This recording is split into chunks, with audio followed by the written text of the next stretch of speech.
സ്വന്തം രാജ്യം ലോക നേതാക്കളുടെ പ്രശംസ ഏറ്റുവാങ്ങുമ്പോൾ അവിടെ നടന്ന ചില ചെറിയ പിഴവുകളെ പർവ്വതീകരിച്ച് രാജ്യത്തിന്റെ അന്തസ്സ് കെടുത്താൻ ശ്രമിക്കുന്ന രാഹുൽ ഗാന്ധിയും മല്ലികാർജുൻ ഖാർഗെയും. എന്നാൽ അതേ കോൺഗ്രസ് പാളയത്തിൽ നിന്നും ഒരു സിംഹഗർജനം ഉയരുന്നു. ശശി തരൂർ മോദി സർക്കാരിന്റെ ഭരണ നേട്ടങ്ങളെ തുറന്ന് പ്രശംസിച്ചും കോൺഗ്രസ് ഉയർത്തുന്ന വിവാദങ്ങൾ അപ്രസക്തമാണെന്ന് ലോകത്തോട് വിളിച്ചു പറഞ്ഞും തരൂർ വീണ്ടും വിശ്വപൗരനായി മാറുകയാണ്. എന്തുകൊണ്ടാണ് തരൂരിനുള്ള ആ നിലവാരവും നിലപാടും ബാക്കി കോൺഗ്രസുകാർക്ക് ഇല്ലാതെ പോകുന്നത്? എന്താണ് ഈ ഉച്ചകോടിയുടെ യഥാർത്ഥ വിജയം? ലോക നേതാക്കൾ മോദിക്ക് മുന്നിൽ തല കുനിക്കുന്നത് എന്തുകൊണ്ട്? വിശദമായി പരിശോധിക്കാം. എന്താണ് ഈ സമ്മിറ്റ് ഇത്രത്തോളം ചർച്ചയാകാൻ കാരണം? ചരിത്രത്തിൽ ആദ്യമായി 119 രാജ്യങ്ങളാണ് ഇന്ത്യയുടെ വിളിപ്പുറത്തെത്തിയത്. 20 രാഷ്ട്രത്തലവന്മാർ, 45 മന്ത്രിമാർ. ലോകം അഥവാ ആർട്ടിഫിഷ്യൽ ഇന്റലിജൻസ് എന്ന സാങ്കേതിക വിദ്യയെ പേടിയോടെ നോക്കുമ്പോൾ അതിനെ എങ്ങനെ മനുഷ്യ നന്മയ്ക്ക് വേണ്ടി ഉപയോഗിക്കാമെന്ന് ഭാരതം ലോകത്തിന് കാട്ടിക്കൊടുക്കുകയാണ്. പ്രധാനമന്ത്രി നരേന്ദ്രമോദിയുടെ പ്രസംഗം നിങ്ങൾ കേൾക്കണം.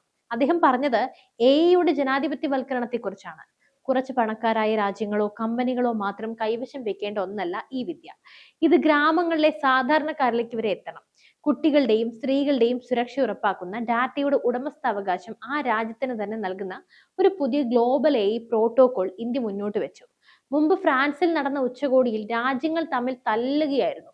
എന്നാൽ ഇന്ത്യയിലേക്ക് എത്തിയപ്പോൾ കാര്യങ്ങളെല്ലാം മാറി. എല്ലാവരും ഒരുമിച്ച് ഒരേ സ്വരത്തിൽ ഇന്ത്യയുടെ ഡിജിറ്റൽ റോഡ് മാപ്പിനെ അംഗീകരിക്കുകയാണ്. ഇത് മോദി എന്ന നയതന്ത്രത്തിന്റെ വമ്പൻ വിജയമല്ലെങ്കിൽ പിന്നെ എന്താണ്? ഇവിടെയാണ് ശശി തരൂർ എന്ന നേതാവിന്റെ പ്രസക്തി. രാഷ്ട്രീയമായി താൻ BJP-യുടെ എതിരാളിയായിരിക്കാം, പക്ഷെ രാജ്യത്തിന്റെ നേട്ടത്തിന് മുന്നിൽ കൈയടിക്കാൻ അദ്ദേഹത്തിന് മടിയില്ല. ഉച്ചകോടി അതിഗംഭീരമാണ്. ഇന്ത്യയുടെ നേതൃത്വം അഭിമാനകരമാണ് എന്ന് അദ്ദേഹം തുറന്നു പറഞ്ഞു. ചൈനീസ് റോബോട്ടിന്റെ പേരിൽ കോൺഗ്രസ് വിവാദമുണ്ടാക്കിയപ്പോൾ തരൂർ പറഞ്ഞത് ശ്രദ്ധിക്കണം. വലിയ വലിയ പരിപാടികളിൽ ഇത്തരം ചെറിയ ചെറിയ പിഴവുകളൊക്കെ സ്വാഭാവികമാണ്.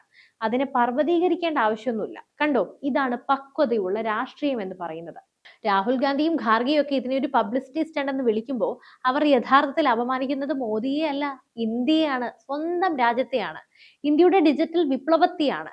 തരൂരിന് കിട്ടുന്ന അന്താരാഷ്ട്ര അംഗീകാരവും അദ്ദേഹത്തിന്റെ അറിവും കോൺഗ്രസിലെ മറ്റ് നേതാക്കളെ അസ്വസ്ഥരാക്കുന്നുണ്ടോ എന്ന ചോദ്യം ചോദിച്ചാൽ തീർച്ചയായും തങ്ങൾക്കില്ലാത്ത നിലവാരം തരൂരിനുണ്ട് എന്ന് തിരിച്ചറിയുമ്പോൾ ഉണ്ടാകുന്ന ആ ഒരു കോംപ്ലക്സ് കോൺഗ്രസുകാരുടെ ഓരോ പ്രതികരണത്തിൽ നമുക്ക് കാണാൻ സാധിക്കും.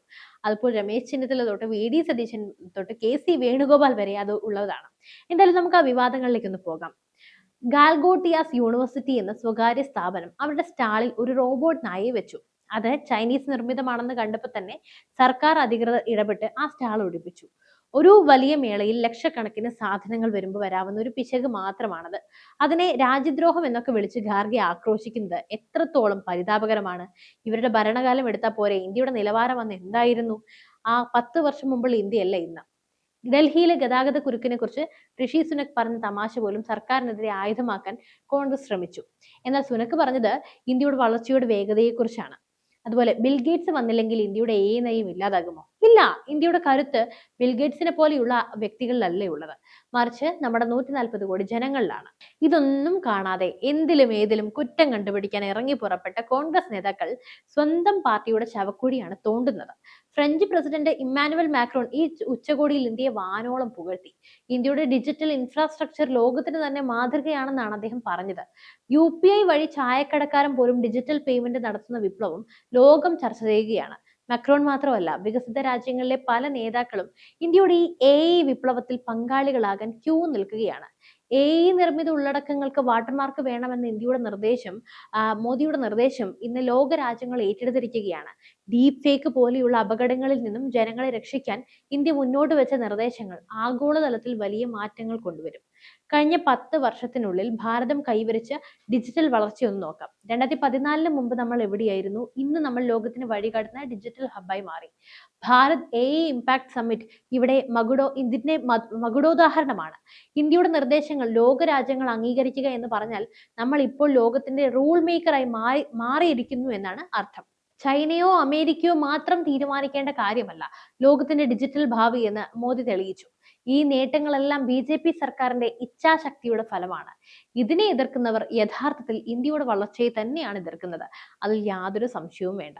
ശശി തരൂരിനെ പോലെ വിവരമുള്ള നേതാക്കൾ നിങ്ങളുടെ പാർട്ടിയിലുള്ളത് നിങ്ങളുടെ ഭാഗ്യം അല്ലെങ്കിൽ മഹാഭാഗ്യമാണ്.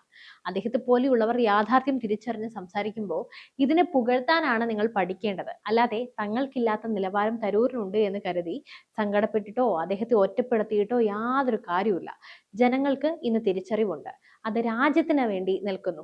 ആര് വെറുതെ രാഷ്ട്രീയം കളിക്കുന്നുവെന്ന് അവർക്ക് വ്യക്തമായിട്ട് അറിയാം. ഉച്ചകോടി വലിയ വിജയമായിരുന്നു എന്ന് ലോകം മുഴുവൻ പറയുമ്പോൾ കോൺഗ്രസ് മാത്രം അതിനെ ഫ്ലോപ്പ് എന്ന് വിളിക്കുന്നത് ആരുടെ അജണ്ടയാണ്? അതെ, ഭാരതം ഇന്ന് എവിടെ നിൽക്കുന്നു എന്ന് ലോകം അത്ഭുതത്തോടെ നോക്കുന്ന നിമിഷങ്ങളിലൂടെയാണ് നമ്മൾ എല്ലാവരും കടന്നു പോകുന്നത്. ന്യൂഡൽഹിയിലെ മണ്ണിൽ വെച്ച് ലോകത്തിന്റെ ഡിജിറ്റൽ ഭാവി നിർണ്ണയിക്കപ്പെട്ട ഭാരത് ഇമ്പാക്ട് സമ്മിറ്റ് വെറുമൊരു ഔദ്യോഗിക ചടങ്ങായിരുന്നില്ല. അത് ഇന്ത്യ എന്ന മഹാശക്തിയുടെ പ്രഖ്യാപനമായിരുന്നു. പക്ഷെ ഈ അഭിമാന നിമിഷത്തിൽ കൂടി നമ്മുടെ രാജ്യത്തെ ചില രാഷ്ട്രീയ നേതാക്കൾക്ക് കാണിച്ചു കൂട്ടുന്ന കോമാളിത്തരങ്ങൾ ഉണ്ടല്ലോ, അത് കാണാതിരിക്കാൻ വയ്യ. ഒടുവിലായി നമ്മൾ ചോദിക്കേണ്ട ഒരു ചോദ്യമുണ്ട്. എന്തിനാണ് കോൺഗ്രസ് ഇത്രയേറെ സങ്കടപ്പെടുന്നത്? ഭാരതം ലോകത്തിന്റെ നെറുകയിൽ നിൽക്കുമ്പോൾ, വിദേശ രാജ്യങ്ങൾ പോലും നമ്മുടെ സാങ്കേതിക കരുത്തിനെയെല്ലാം ഇങ്ങനെ വണങ്ങി നിൽക്കുമ്പോൾ, ഇവിടെ ഇരുന്ന് കുറ്റം കണ്ടുപിടിക്കാൻ ശ്രമിക്കുന്ന രാഹുൽ ഗാന്ധിയും മല്ലികാർജുൻ ഖാർഗെയും ആരെയാണ് ഭയപ്പെടുന്നത്? സത്യത്തിൽ കോൺഗ്രസിന്റെ ഈ എതിർപ്പ് നരേന്ദ്രമോദിയോടല്ല, മറിച്ച് മാറുന്ന പുതിയ ഭാരതത്തോടാണ്. ഡിജിറ്റൽ ഇന്ത്യ എന്ന് കേൾക്കുമ്പോൾ തന്നെ കോൺഗ്രസ് പാളയത്തിൽ പരിഭ്രാന്തി പടരുന്നത് നമ്മൾ മുൻപും കണ്ടിട്ടുള്ളതാണ്. ഒന്ന് ഓർത്തു നോക്കൂ, ഈ രാജ്യം കമ്പ്യൂട്ടർ യുഗത്തിലേക്ക് കാലെടുത്ത് വെച്ചപ്പോൾ അതിനെ തുരങ്കം വെക്കാൻ ശ്രമിച്ച ചരിത്രമാണ് നിങ്ങൾക്കുള്ളത്. ആധാർ വന്നപ്പോൾ സ്വകാര്യത പറഞ്ഞ് കോടതിയിൽ പോയവരാണ് നിങ്ങൾ. UPI വഴി സാധാരണക്കാരൻ ഇടപാട് നടത്തുമ്പോൾ ഇതൊന്നും നടക്കാൻ പോകുന്നില്ല എന്ന് പരിഹസിച്ചവരാണ് നിങ്ങൾ. ഇന്ന് അതേ UPI ലോകം മുഴുവൻ പടരുമ്പോൾ നിങ്ങൾക്ക് മിണ്ടാട്ടമില്ല. ഇപ്പോൾ ഉച്ചകോടിയെ പബ്ലിസിറ്റി സ്റ്റണ്ട് എന്ന് വിളിക്കുമ്പോൾ നിങ്ങൾ സ്വയം പരിഹാസ്യരാവുകയല്ലേ? ശശി തരൂരിനെ പോലെ വിവരമുള്ള ഒരു നേതാവ് ഈ പരിപാടിയെ പുകഴ്ത്തുമ്പോൾ അദ്ദേഹത്തെ തിരുത്താൻ ഓടി വരുന്ന കോൺഗ്രസ്സുകാർ ഒരു കാര്യം ഒന്ന് മനസ്സിലാക്കിയേ കൊള്ളാം. തരൂരിന് ഒരു നിലപാടുണ്ട്. അന്താരാഷ്ട്ര തലത്തിൽ കാര്യങ്ങൾ നിരീക്ഷിക്കാനുള്ള നിലവാരമുണ്ട്. ആ നിലവാരം നിങ്ങൾക്കില്ലാത്തതാണ് നിങ്ങളുടെ യഥാർത്ഥ പ്രശ്നം. ചൈനീസ് നിർമ്മിത റോബോട്ടിന്റെ പേരിൽ ബഹളം വെക്കുന്ന ഖാർഗെയും സംഘവും ഒന്ന് ചിന്തിച്ചു നോക്കൂ.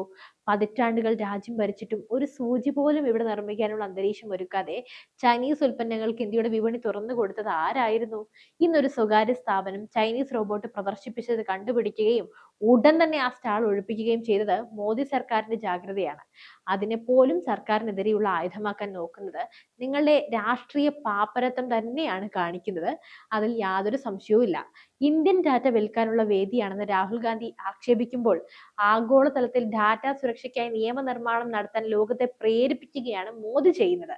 ഇത് മനസ്സിലാക്കാനുള്ള ബോധം പോലും, സാമാന്യ ബുദ്ധി പോലും കോൺഗ്രസ് നേതൃത്വത്തിന് ഇല്ലാതെ പോയല്ലോ എന്ന് ഓർക്കുമ്പോഴാണ് ചിരി വരുന്നത്.